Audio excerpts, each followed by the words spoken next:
Si Jake Zyrus, na dating kilala bilang Charis Pempenko, ay naglathala ng kanyang memoir na pinamagatang Ako si Jake.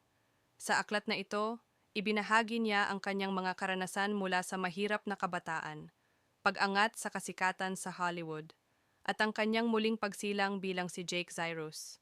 Ang memoir ay naglalaman ng mga graphic na paglalarawan ng pisikal, mental at emosyonal na pang-aabuso at ang mga tangkang pagpapakamatay. Si Jake Zyrus ay nagbahagi ng mga detalye ng pang-aabusong naranasan niya noong kanyang kabataan sa kanyang memoir. Ayon sa kanyang salaysay, nagsimula ang pang-aabuso ng kanyang tiyuhin noong siya ay 6 na taong gulang. Inilarawan niya ang mga insidente ng hindi kanais-nais na paghawak at mga tangkang penetrasyon.